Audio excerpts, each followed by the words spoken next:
So, do you feel like your sleep and focus could be better? If the answer is yes, then keep watching this video and I will teach you some quick psychological tricks to improve your performance and your sleep. So first, let's go back to Psych 101. And if some of you have taken that course, then you'll remember something called classical conditioning. And this was invented by Pavlov, and you might remember Pavlov's dog. So Pavlov was a scientist, and like many scientists, he liked to do experiments. Fun fact, Pavlov was actually a physiologist, not a psychologist, and yes, he was Russian. And so most of you remember that he had an experiment in which he would ring a bell and then feed his dogs.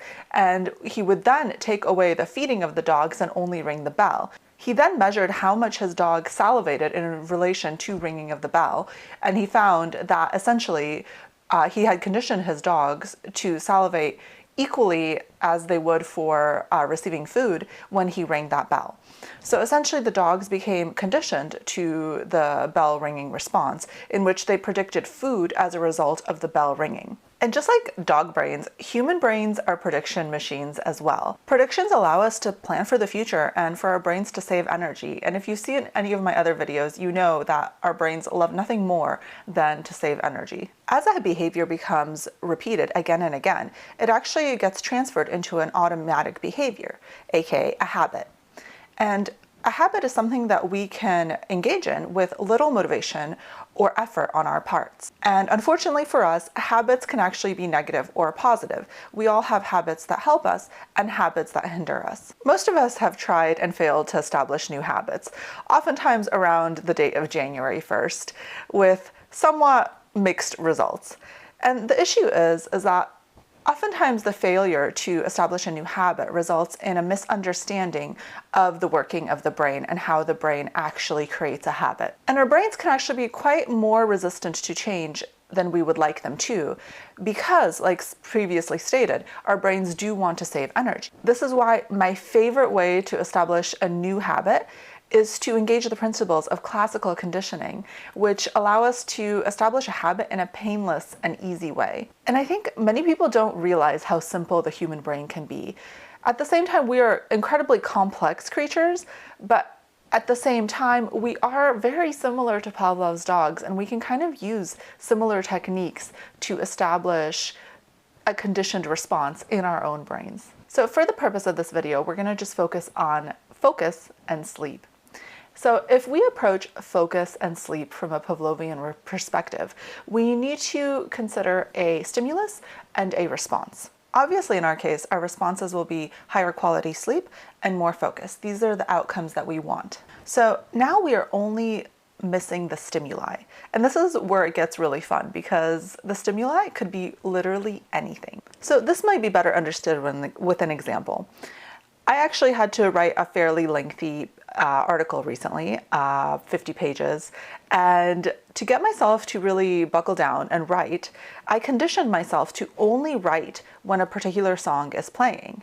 And so I use this song to elicit myself to have the motivation to write on the days that I didn't want to write, which, to be honest, is literally most days.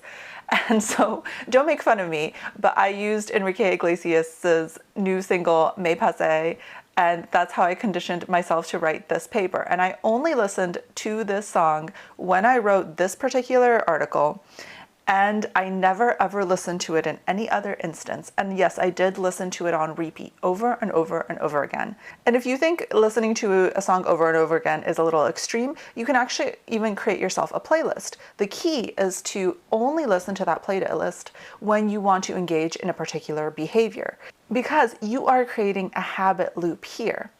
And the great thing about a habit loop is that it's a loop. So basically what happens is that when we link two things together, in my case, listening to this particular song and writing, then listening to the song will elicit writing, but also writing will elicit the desire to listen to that particular song, which we care less about. We really just want to get ourselves to do the thing that we want to do. And in my case, that is writing. And so you can probably imagine lots of creative ways to use this type of conditioning.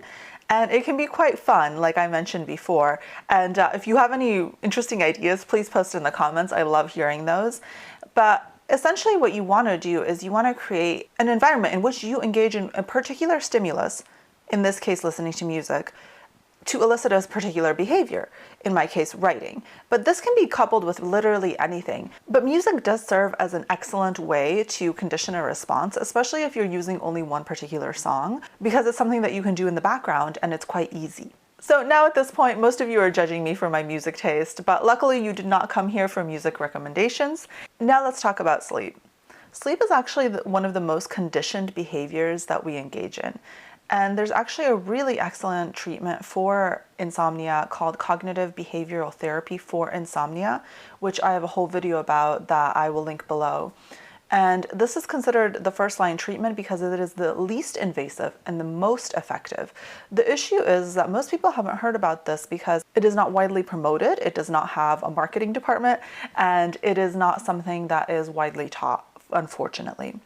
But if you want to improve your sleep, you can actually use one of the core elements of cognitive behavioral therapy for insomnia, which involves conditioning. So let's assume that you have difficulties falling asleep or staying asleep, which essentially is insomnia.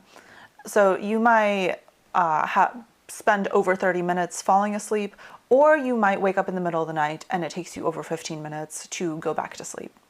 And obviously that can get quite frustrating, especially as you lay awake in the middle of the night and you get stressed about getting enough sleep, because we know that sleep is important and it makes us feel good and makes us be able to function and focus. So just like writing in our previous example, we can condition ourselves to sleep based on a stimulus. And one of the main principles of cognitive behavioral therapy for insomnia is called stimulus control. In this case, your bed is actually the stimulus. And these days, people do all kinds of things in their bed. They are scrolling their phones, they're watching Netflix, they're eating. A lot of people are working in their beds during the day because they're working from home. And so this is how conditioning happens.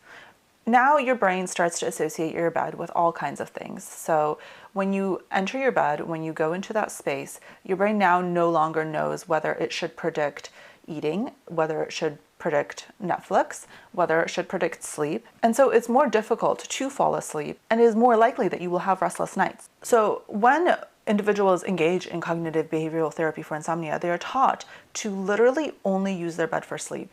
And so what happens is that you will actually need to get out of your bed if you are not sleeping in it, which sounds really crazy, but it works quite well. And so you really want to establish that link between bed and sleep. So say you are taking a long time to fall asleep. What cognitive behavioral therapy for insomnia would suggest is that you get out of your bed, go sit in a chair, go sit on a couch, etc., and wait until you get sleepy enough to attempt to fall asleep again. And then you go into bed, you try to fall asleep, and if you're successful, then great. If you're not, then you'll need to get out of bed again.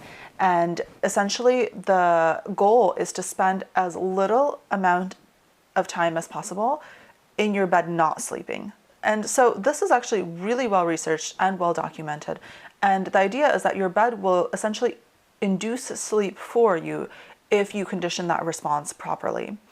And in a way, it serves almost like a placebo pill in which your bed is the sleep placebo for you. Your brain essentially thinks that when you are in the bed, you are feeling sleepy. So this also explains why getting into bed for a lot of individuals who suffer with sleep problems is an anxiety-provoking event, because they don't know what's going to happen when they get into bed. They have spent so much time feeling anxious in bed, feeling negative emotions, that essentially there is a conditioned response of feeling anxious when they get into bed, which is not conducive to sleep. So I hope that this was helpful, and again, I will link the information about cognitive behavioral therapy for insomnia below. It's extremely effective.